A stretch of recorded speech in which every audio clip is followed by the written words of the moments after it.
that the sun shines down its power to all the world and makes the wind blow strong as it will. I wonder how gentle rains can fall upon the land, so lovely earth can stay lovely still.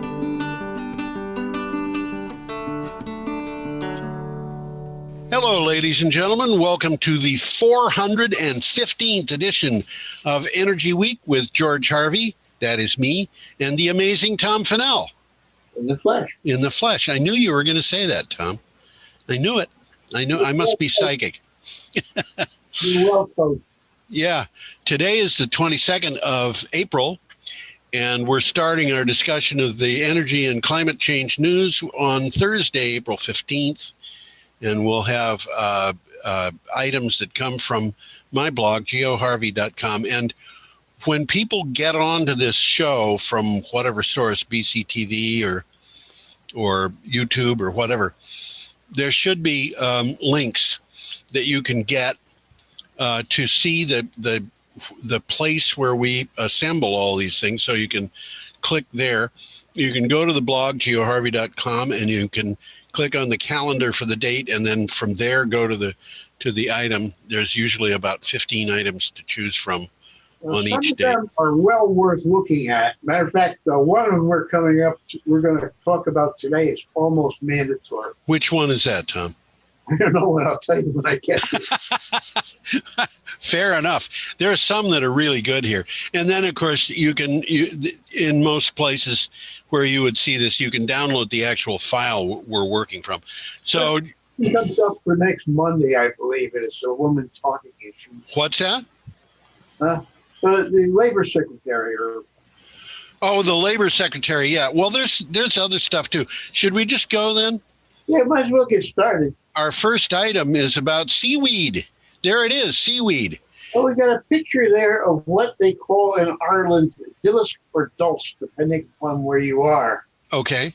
And they eat that as a delicacy. Okay. I've eaten it. It's not bad.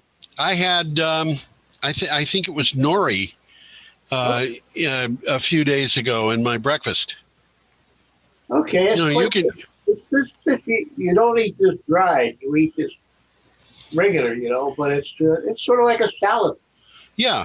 Okay. And this is... I just got a comment to make. Is in Ireland, when they didn't have any potatoes, the Irish people were starting to eat this stuff, which they were harvesting from the sea.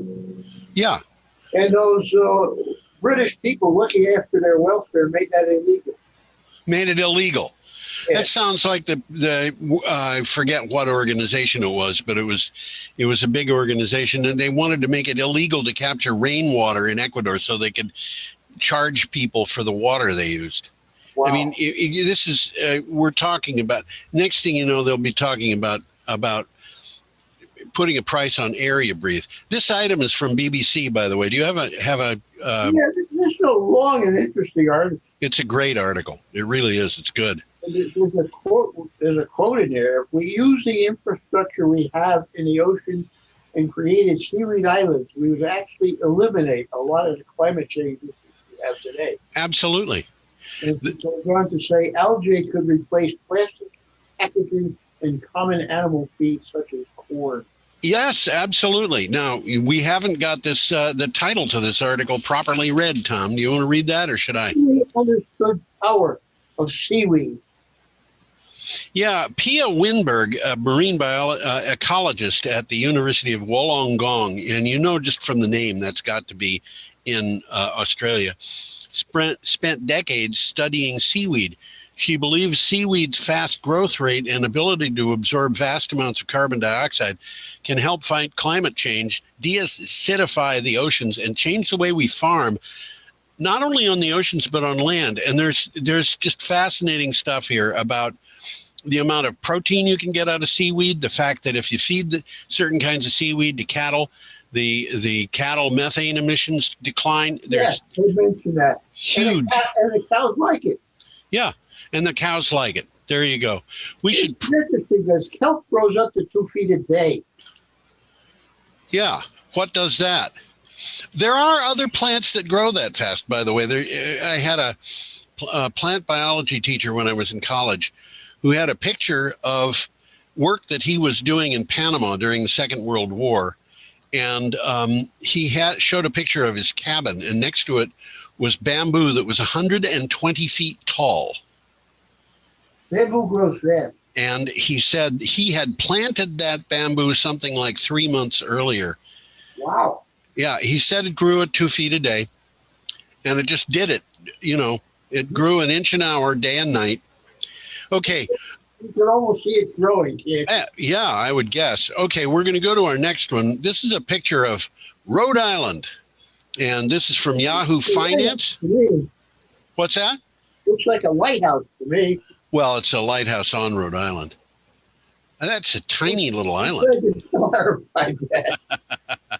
What do you have for a title, Tom? States leading the charge on renewable energy. Yeah, the EPA says renewable energy can increase the power grid reliability, improve air quality, and create jobs. What's that? What's that? I said bingo to all three of those. Oh, yeah, absolutely. As Congress prepares to debate President Joe Biden's sweeping $2 trillion American jobs plan, Smart Asset, which is the name of an organization, looked at data to rate the states that are already leaders. Well, we're going to be talking about Joe Biden's campaign. We sure are. Yeah. A couple of quick findings from this article. Okay. 6 out of the bottom 10 states are located in the South. Okay. And from 2012 to 2017, CO2 emissions have decreased by an average of 2.5% across all the 50 states. Not those bottom 10 states, for sure, but in the whole, across all 50, they're decreasing. You still there?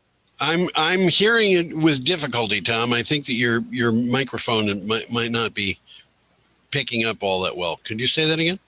Yeah. Can you hear it better now? Better now. I just moved your cat? Well, the cat is still here. The cat, he's moving away now. I had the microphone upside down. Oh, you did? Well, upside down microphones just... They don't work as well.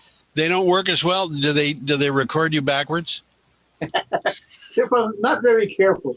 Okay. We got a very interesting picture coming up here. Okay. I was looking at the picture and I said, "Where's all of where's the wind farm?" You look close. It's everywhere. It's everywhere.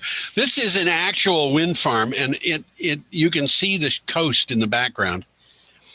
And here, this article is from Clean Technica. There's got to be a gazillion windmills there. Oh, we've got a picture later on that I'll actually be able to talk about. Sure, we'll get to it. Yeah. What do you got for a title here?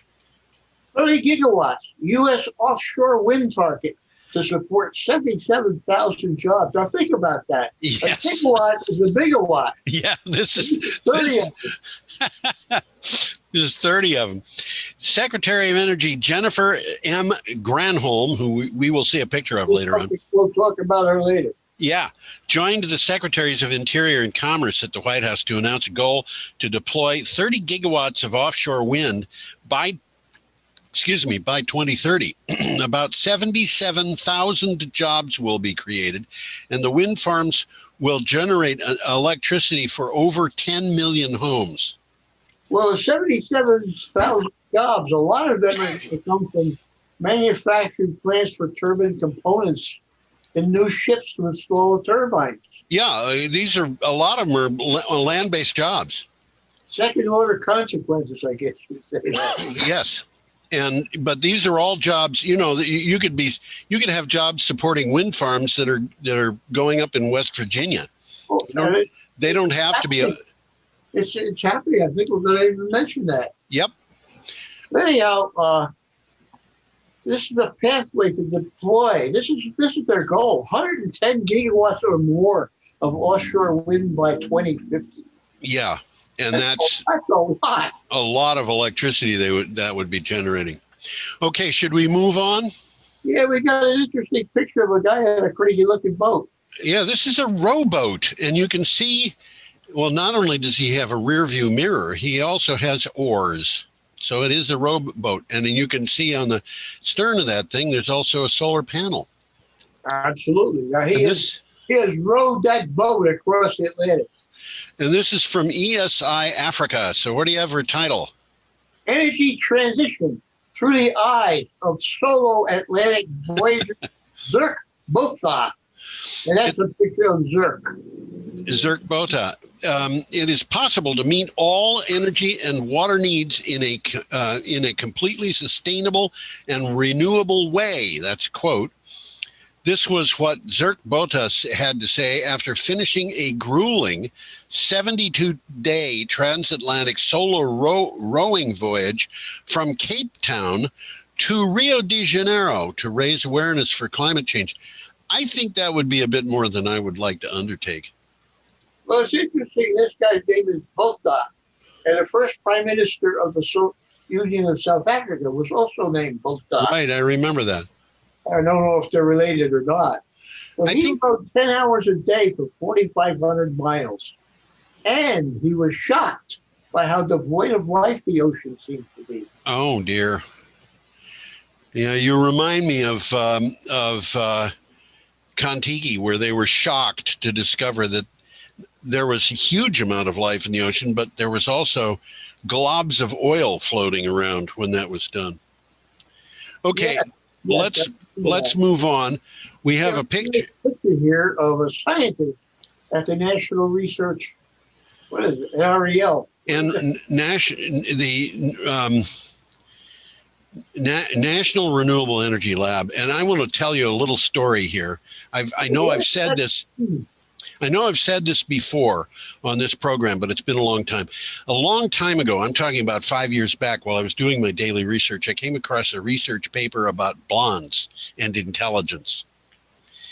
And what the paper said was, it doesn't matter whether the blonde is male or female. It doesn't matter whether the blonde has natural or artificially colored hair. When a blonde walks into a room, on average, the people in that room lose 11 points of their IQs. So right off the bat, we're going to see other blondes every time we come to a blonde in this show. I will mention that. This, however, is obviously a fairly smart lady. But the thing that my eye goes to on this, Tom, is that machine she's working on. For the life of me, I cannot imagine how a thing like that is machined. Just that's crazy looking. I hear you. Anyway, this is from CNN, and we have a title for the article. JPMorgan is deploying $2.5 trillion to fight the climate crisis and inequality. That is trillion with a T. JPMorgan Chase announced that it aims to finance or facilitate investments of $2.5 trillion over 10 years to support solutions that address climate change and contribute to sustainable development. The target includes $1 trillion for green initiatives such as renewable energy. Well, the article says that it's the latest in a string of pledges by financial institutions. Yeah. To lead the world toward a cleaner energy future. So they get it. Yeah, I think they probably do. Do you have more out of that one? Well, climate groups are arguing that the steps by the big banks don't go far enough. Yeah. This is $2.5 trillion, and it's not enough. Well, the thing is, JPMorgan Chase is not exactly a follower in this. And there are a lot of banks that are doing nothing. Well, the article says that oil and gas are continued to be expected to be major fuel sources over the next decade. I wonder what's going to happen over the next decade. Little by little, they're closing them just because of the economy. But they're going to be around, and in many cases, and they're talking worldwide here, by the way. Yes. In many cases, this will continue to be a problem. Right. Okay, our next item is from Grist. This is a pretty picture. And I have to get the picture up, don't I? There we go. That is the Aurora. That's an aurora in Alaska. And of course, the article is not about the aurora, but it is about Alaska. Rising from the ashes, Alaska's forests come back stronger. Yeah, Michelle Mack, an ecologist at Northern Arizona University, did a study of regrowth in Alaskan forest that burned in 2004. It was published in the journal Science and was unexpectedly hopeful. The burned boreal forests are on track to hold a lot more carbon than they did before the fires. Well, they explained that the scorched boreal forests are rapidly regenerating with faster growing aspen and birch, replacing the slow growing black spruce trees. Yeah. Deciduous trees suck carbon out of the air and transform it into wood much more quickly than the previous evergreen forest. Okay. So we're getting a net positive here. Yeah, which wasn't expected. And that can be expected now that they know to see that in other places as well, although obviously not every place. Well, we're moving along here with a nice picture of the battery. You think that's a nice picture? Well, I can think of worse pictures. I mean, if somebody wanted to put that in my backyard or put in a coal-burning power plant, I think you can guess which one I would choose. I hear you. This is from Solar. You're going to be seeing more of these popping up because it's the wave of the future. Yeah, but they're fairly benign. I mean, they don't give off fumes, and you can hide this behind a row of trees. So and they don't make much noise. They make a little noise. A fan turns on or something. Something like that. You don't hear these things. No, you're absolutely right. Okay, this is from Solar Industry, and I'll bet you got a title for this too. I do, and I'm about to tell you what it is. Oh, please do. Renewables, declining costs fuel the global energy storage market. Yeah. Now, there's a datum in this that I read it and I thought that is stunning. The continual expansion of intermittent renewables and declining energy technology costs are key factors fueling the global grid battery energy storage market, according to recent analysis by Frost & Sullivan, which is a very well-known information organization. The market is expected to have a compound annual growth rate of 23%. Bingo. That is stunning. That's amazing. 23%. I don't know what that means in terms of how long it takes to double the amount, but it's going to be considerably less than 4 years to double the number of batteries we've got. Well, the nature of the grid is rapidly changing. Rapidly. And the big guys that were feeding into the grid are not going to be feeding into the grid very much anymore because they cost too much. Yeah, we had a thing about a coal burning power plant, which is the biggest coal burning power plant in the United States, and it was operating at 18.7% capacity, which is just amazing. Well, what's going to replace these big plants, of course, is renewables. That's cheap. Right. They're cheap. They're meant, so you need batteries to move everything over. That's right. Okay. It's a good marriage. Yep. Our next item is from Clean Technica, and I actually wrote an article about this, which is not going to be on the show, but I can explain it. And this is about this little car that you see, this little red car. They're not all red, by the way. Well, for most people, they use a car going to work. They don't need anything more than this. That's exactly why I wrote an article. Okay, I don't need a 4-door car with seat 6. Yeah. Okay, what do you have for a title? It's a Wu Ling, that's the name of the company, a Hongguang Mini EV.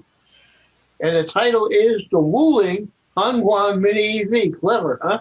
Yeah. It's creating an awesome new market. Yes. In the middle of last year, General Motors, which obviously is the American company, SAIC, and Wu Ling Partnership released the Hongguang Mini EV in China with a starting price of $4,200. That's unreal. It's unreal. And this is a car that seats 4 people. This is not a joke. It has a top speed of 60 miles an hour. And at $4,200, you have a range of 74.5 miles, which is more than most people drive to go to the store and commute every day. In the second half of 2020, 119,255 mini EVs were sold in China, which means that for last year, that was second only to the Tesla Model 3 that sold 139,925. But that was for the whole year. So this car is, on a month-by-month basis, outperforming Tesla by almost a factor of 2. Well, that's $4,200. $4,200. Not to have one of these. You know, people worry about range. If you want to go out and buy a new car, you could buy one of these plus a hybrid and use the hybrid when you want to drive a long ways. Absolutely. Or if you wanted to, you could buy one of these and forget the hybrid and use the difference in the price to between this and a regular sized car to put together the down payment for a new house. Well, really? The article says a need exists for an affordable, bare-bones, small city vehicle around the world. Yes, absolutely. And, you know, and the other thing, too, is if we're going to get rid of the fossil fuel burning cars, that means not only rich people, but also ordinary people and even poor people who drive cars are going to have electric cars. And this thing will provide that kind of vehicle. Absolutely. And that's the future. Yep. Okay, our next item is from Clean Technica. And we got a picture of a chimbley. A chimbley. Yes, we do. And it is doing what it does best. It's polluting. Yes, it is. What do you have for a title on this? 300 business leaders asked the Biden administration to double emissions cuts. This is not a joke. Oh. A group of 300 major businesses signed an open letter to President Biden asking him to double carbon emissions reductions the Obama administration had proposed. If enacted, emissions would be reduced 50% by 2030 from 2005 levels. And by the way, I noticed in the news today, and we will talk about it next week, Joe Biden has officially requested that amount of reduction. Okay, good. Yeah, good. You got more on that? Yeah, from extreme weather to deadly earth wildfires and record-breaking hurricanes, the human and economic losses are profound. Yeah. We need to address the climate crisis at the rate and pace and scale it demands. The U.S. must adopt an emissions reduction target that will place the country on a credible pathway to reach zero net emissions by 2050. Yes, indeed. I absolutely agree with that. Okay, Tom, your microphone is not behaving as well as it might again. Well, it's working right. Okay, all right. I must have my thumb over the end of it. It helps when that doesn't happen. Okay, we're up to Sunday, April 18th, and we have a picture of 2 people with masks. And one of them is Special Envoy John Kerry, and the other is Xi Jinping. And I apologize for bad Chinese pronunciation. I just don't know how to do it. The X is pronounced SH. The what? The X in Z is pronounced SH. So it's Xi Jinping. Bingo. Okay, but I know that it's still pronounced bad because I haven't got the tones right. Oh, anyway, I can't tell the two of them apart because they're wearing masks. Okay, this is from CNN. It is that. And you have a title. I was just about to read it. Please the do. U.S. and China agree to cooperate on climate change after talks in Shanghai. Yes, the United States and China have agreed to cooperate on, quote, addressing the climate crisis, end quote, after 2 days of high-profile meetings in Shanghai, despite rising tensions between them being the United States and China. The two countries said the climate crisis, quote, must be addressed with seriousness and urgency, end quote. Well, the Chinese government's participation is vital. Absolutely. China is the world's largest carbon emitter. Yes, that's right. China and the United States. If the China and the United States can get really serious about this, it's going to be a huge, it's going to be a huge step in the right direction. Well, we got a nice picture of a ferry boat coming up. There's the ferry boat. It looks like it floats on air. Does it do that? Not that I know of, unless they got some new technology I don't know anything about. Well, they have new technology I don't know anything about, but I don't think they have ferry boats floating on air. Not that way. Whether they do or whether they don't, Lisbon just ordered 10 of them. Okay, and this is from Clean Technica also. Electric ferries have been available for years. You don't often see large orders from them, but Lisbon is shaking things up. It is getting 10 electric ferries with internal muscle and brains coming from ABB, public ferry company Trans-Teo, or Trans-Teo. Hey, Joe, like in Deja Vu. Oh, okay. Will put the electric ferries into service between 2022 and 2024. So these things apparently have not yet been built, but they are being built very fast. Well, they're on order and they're thinking about ordering more. And you know, looking at that picture, the stern, which is on the left, you can see the propellers under the stern. It looks like at the stern there's a tank, and I'll bet you that's a tank for the hydrogen that this thing burns. I didn't read that it burns hydrogen, but it might be a. It's electric. It's electric, but the electricity can come from a yes, you're absolutely right. Hydrogen. What do you call them? One of them thingies. Yeah, one of the things. Yeah. They're retiring the non-electric ferries. They're eventually retiring all their non-electric ferries. Yes, and that, of course, is important. It's on a big base, so they use a lot of ferries. Yes, it is. It is. That's true. And I still haven't remembered that word. It should be in my mind. I should remember it very easily. But it's the technology that uses the membrane. Yeah, I know what you're talking about, but I can't think of the word either. Yeah. Anyway, okay. We're actually a little faster than we should be here. That's a little unusual today, but that's all right. Well, I'll slow us down a little bit and say the ferries are to cut CO2 emissions by 6,500 tons a year. Well, and that's significant. 6,500 tons. That's like taking 1,400 cars off the road. Right. Is that for each ferry, Tom? No. It's not. It's for the lot of them. Yeah. Okay. Well, I think we can go on. What do you think? Here's another blonde. You want to talk about another blonde? We're not ready for the blonde yet.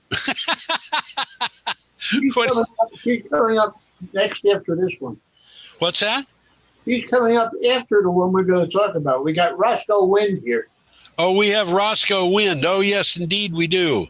Let's do. Roscoe Wind, do you? What's that?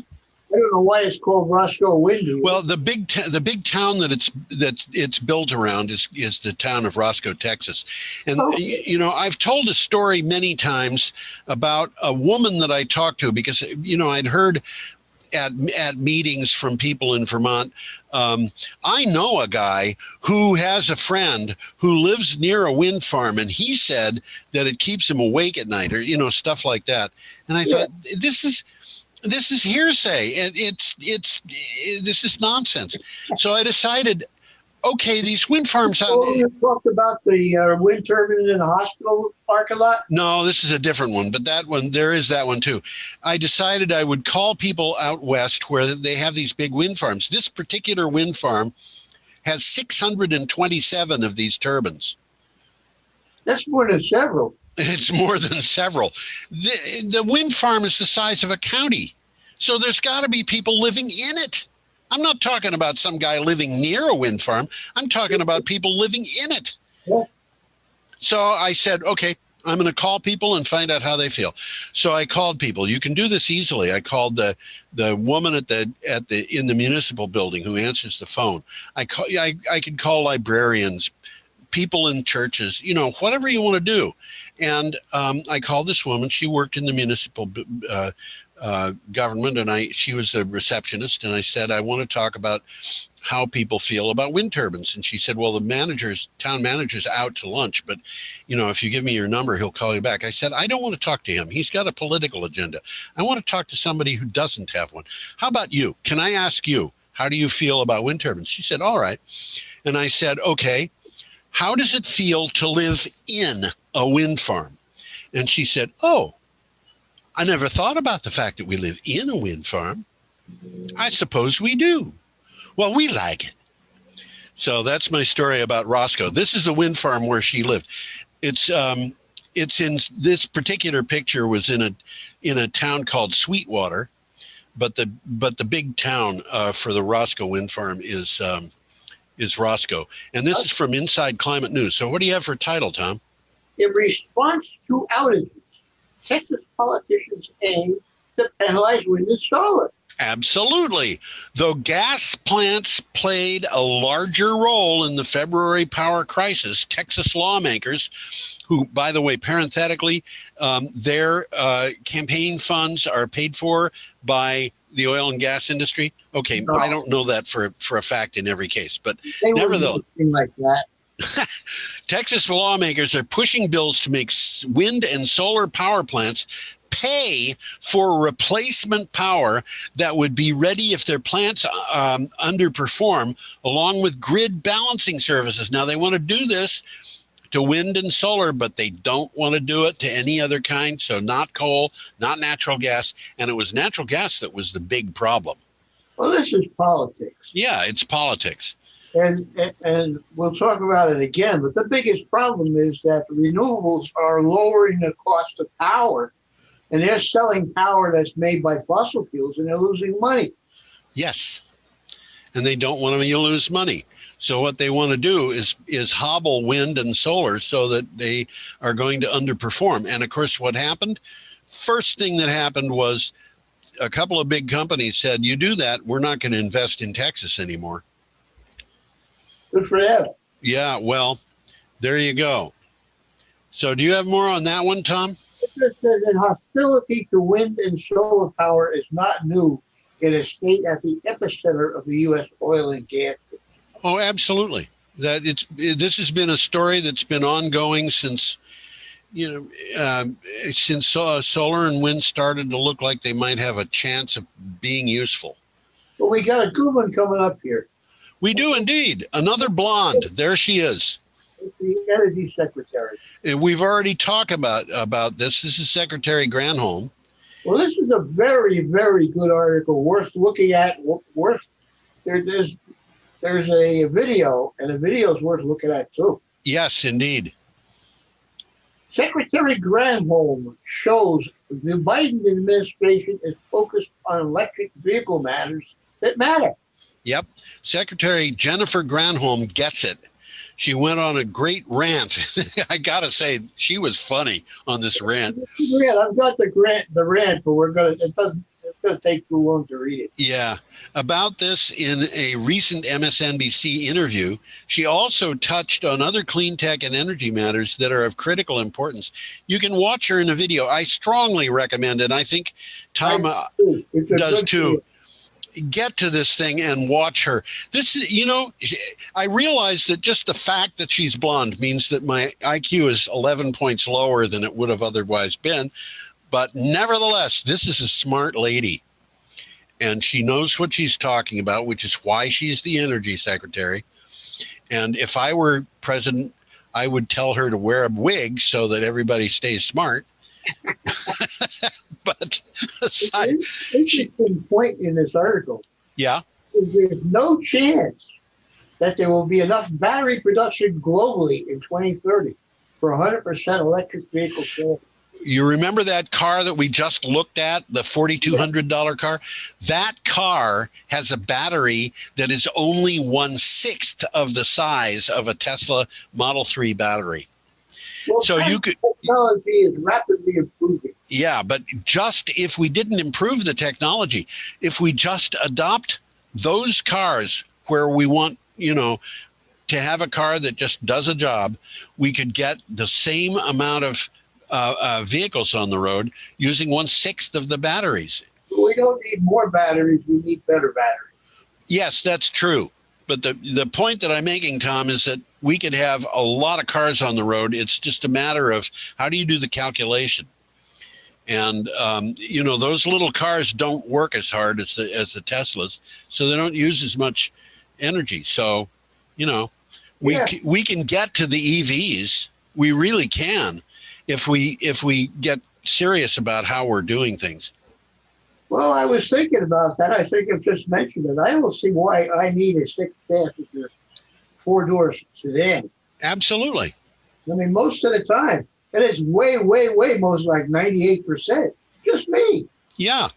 And, if I don't drive anymore, but if I did drive, I would want a car like that. And if I needed to go more than the distance that car goes, I could rent a vehicle. It would be a whole lot cheaper to do that. Spend $4,200 on a vehicle with a 74-mile range, and then rent a vehicle when I need to, as opposed to spending, $30,000 on a vehicle that has abilities that I don't use 98% of the time.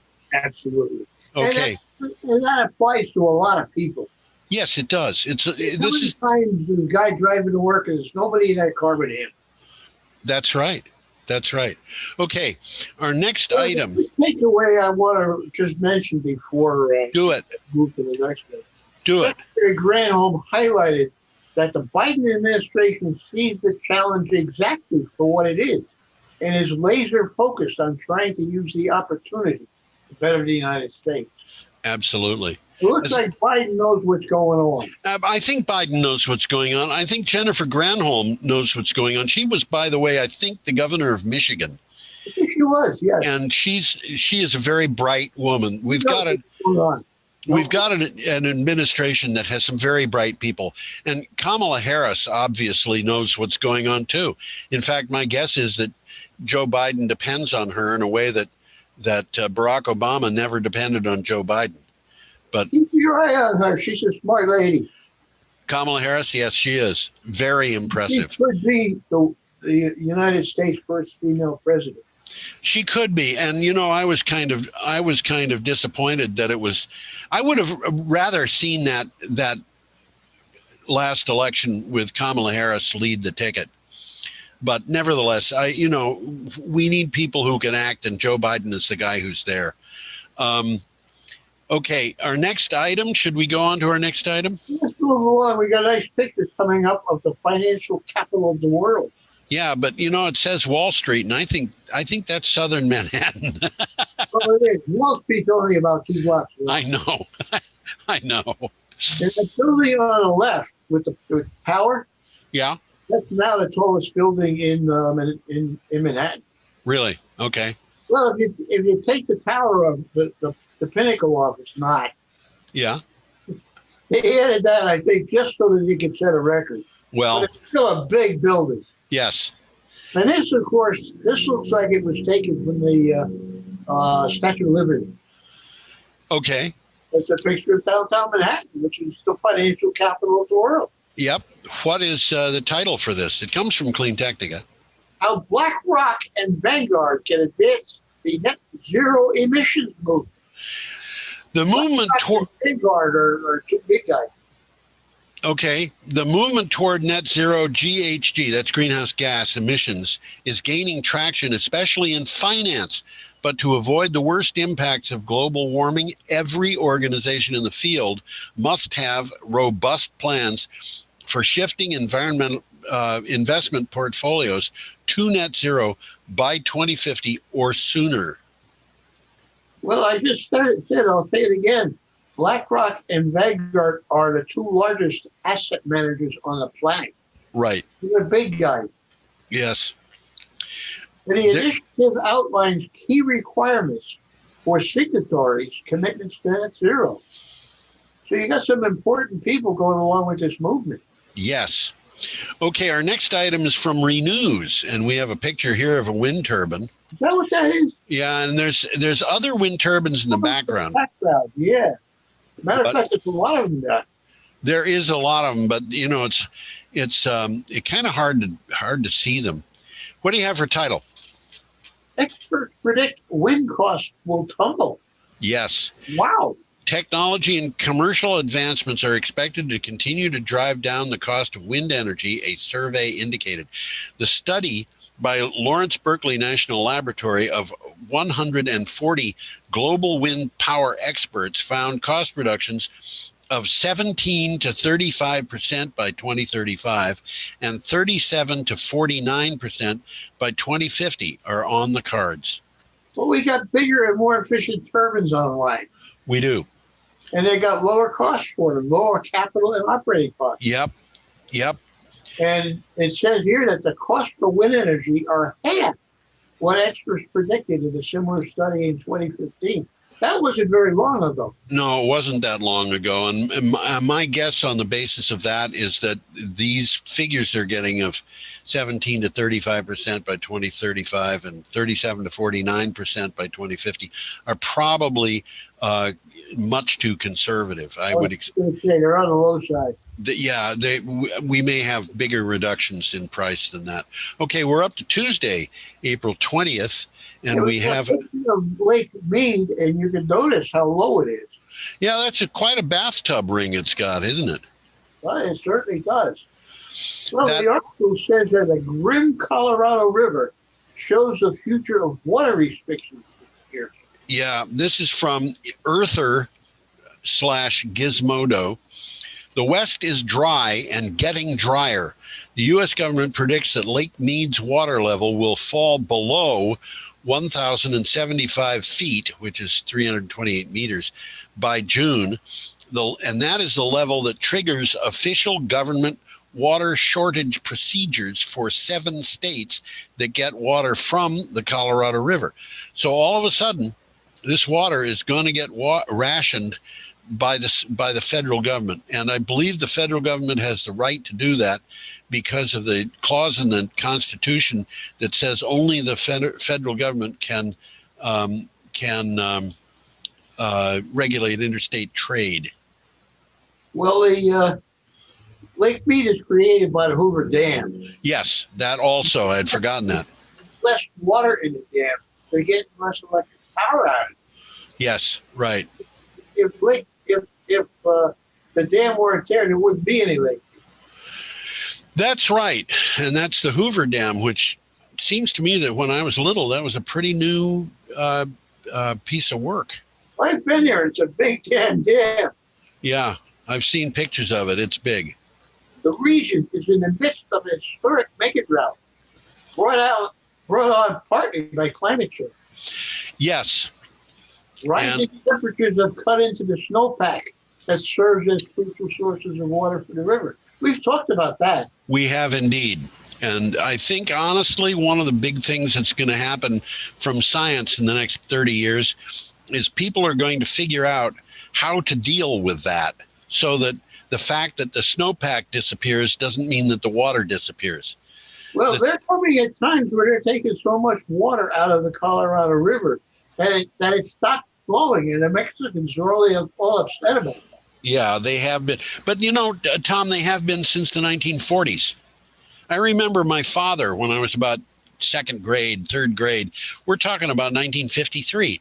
I remember my father talking about how the Mexicans were so angry because they had agricultural communities that were dependent on the Colorado River, and the United States was just not allowing them to have the water that they'd always depended on.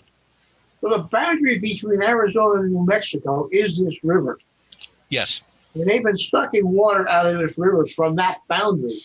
Yes. 1930s or since they built it. Yes, and then what happens is the Colorado River crosses over and it winds up being the boundary between Arizona and California, as I recall. and then it goes down to the Gulf of California. Am I Yeah. right? Which is in Mexico. Yes, that's right. And it's a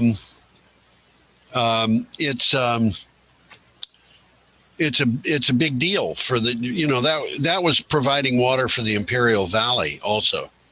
Well, and the reality is we wouldn't have oranges in the wintertime if it wasn't for these dams. Yeah. Okay. For water, they're diverting the water. They're growing vegetables and fruits that are coming up here in the wintertime. Yep. Although I got to tell you, Tom, we're growing calamandans, and they ripen in November, December. Well, we wouldn't have lettuce in the wintertime if it wasn't for this dam. That's a stretch, but it's not far from the truth. If you go down to the co-op and you look in the fresh vegetables area, yeah. There's a company called Leaf, which is LEF with a macron over the E. And I interviewed them a couple of months ago and was told that they have a greenhouse in New Hampshire which grows hydroponic vegetables, and they can get 1 million pounds of vegetables out of 1 acre every year. Whoops, you got a phone call, Tom. Yeah, but I'm not going to answer it. Okay. Probably a robocall. I get about 10 a day. Yeah, I know. It's really annoying. I get people calling me up and asking me if I want something or other, and I don't even know what it is. Okay, should we go on, Tom? Yeah, well, let's talk about this. Well, we're going to look at a bunch of solar panels. A bunch of solar panels. There they are. It says Western Australia Green Hydrogen Project grows from 1 gigawatt to 8 gigawatts. Such powerhouse. That's a big growth. That's a big growth. The Province Resources signed a memorandum of understanding with the French giant Total Eren. Province is now saying it plans to install 8 gigawatts of renewable energy capacity. Earlier this year, it announced a project with a goal of 1 gigawatt. So it's multiplied the goal because of this investment from Total. And Total, by the way, is a big oil company in France. Yes, it is. And so worldwide, it's French, but worldwide it's a large oil company. Yeah. So do you have more on that? Well, for what it's worth, there's twice as many people in Australia as there is in New England. Okay. Less than twice. All right. And Australia is almost people in Australia. Yeah, Australia is almost the United States, as big as the United States, or the 48 contiguous states. Well, almost everybody lives within 50 miles of the coast. Except for a few people who live in places like Alice Springs. Right in the middle of the country, exactly in the middle of the country. Yeah. Okay. Our next item has a picture of air pollution. Is that what that is? I think it is, yeah. And this is from the BBC. Some of that's not pollution, it's steam. Some of it is steam. That's correct. But the tall towers. Two tall stacks, that ain't steam, fellas. That's right. So what do you have for a title? Carbon surge expected in a post-COVID energy boom. Yes, indeed. The International Energy Agency predicts a major increase in CO2 emissions from energy this year as world economies rebound. There was a huge rebound in China. It was like 18%. The IEA says total energy emissions in 2021 will be slightly smaller than in 2019 and increased use of coal in Asia will push the global demand up by 4.5%. And that's just hard for me to believe. But that's what the IEA says. And I'm second largest annual amount on record. Yeah. And it says deployment of renewable energy is occurring alongside massive investments in coal and gas. Yes, indeed. The high CO2 emissions for decades. Yep. So they're still investing in coal and gas. Particularly, we're seeing it happening in places like China. Yep. Now we have an item from KVII, And believe it or not, we have another picture of the Roscoe wind farm. Amazing. Same wind farm. They have these wind farms all over the West, but for some reason, right? Here it is. Nice Okay. wind farm. Yeah, well, it's, as I said, it's big. There's probably not a single turbine in that picture that was in the previous picture. Okay, what do you got for a title for this? 3 Texas bills under fire by investors. Right. The Lone Star State leads the nation in wind energy, and renewable energy investment continues to grow. However, 3 Texas bills that we mentioned earlier are under fire by renewable energy investors for the effect they will have on the industry. One state senator said they aim to penalize renewables for no reason. Well, they do have a reason. Yeah, but they're not admitting to it. Lower cost renewables drive down the price for That's energy, right. including fossil fuel energy. Yes. And from the article, blaming renewables for outages during that February storm is based upon a myth. Intermittent renewable energy production is solved by battery. Yes. And, you know, we've got to a point where natural gas burning power plants are being shut down and dismantled in order to make way for batteries, even though the natural gas plants are still 12 or 15 years from their life expectancy. Well, they made sense when they built them, but they don't make sense anymore. That's right. It used to be that we had our energy, our electricity on a grid that was dependent on baseload power. And now what we're discovering, and some people don't realize this, but we are discovering it, is that the whole concept of baseload power is kind of obsolete because we're moving into a new paradigm that's based on power that is continually available from various sources and batteries, all of which are renewable. Well, the nature of the grid is drastically changing. Drastically. And the grid of the next 20, 25 years is going to look vastly different than the grid has looked in the past. It's going to look vastly different. I absolutely agree with that. Okay, our next item is from CNN. And we have a picture of an old coal mine. I'm wondering what all that debris is. Well, the debris is coal. It looks like it was more than coal. It's stuff that fell through the cracks. You know, it's just looks pieces. like newspaper. Well, I think it's pieces of coal and stuff that just fell through those cracks. Very well. Yeah. Okay. What do you got for a title? Coal miners join climate activists to back Biden's $2 trillion infrastructure plan. And this is something that has been all over the internet. Many different places have reported on it. It is big. This is very important. Coal country is in free fall and is pleading for help from Washington.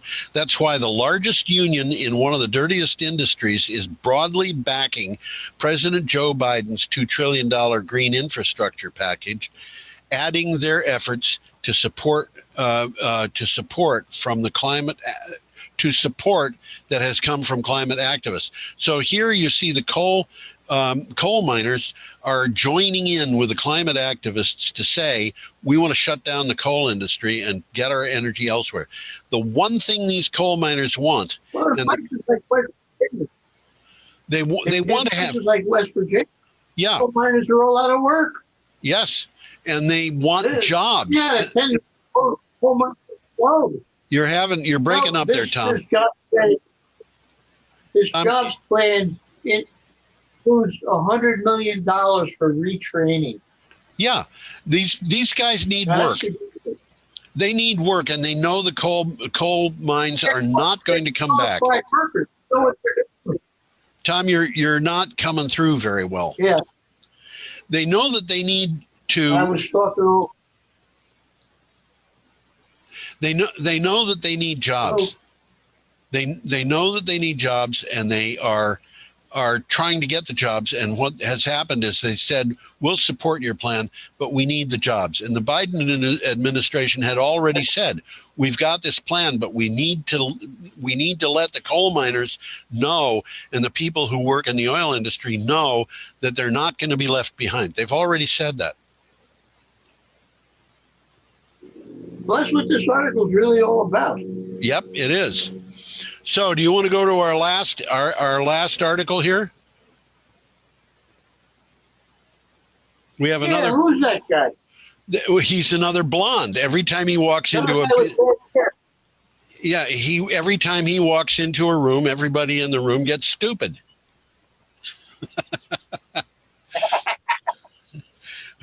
My daughter calls this guy Bojo, and he's Boris Johnson. And we have an item from the Renews. Do you have a title? UK commits to 78% emissions cut by 2035. We mentioned that already. Yes, we did.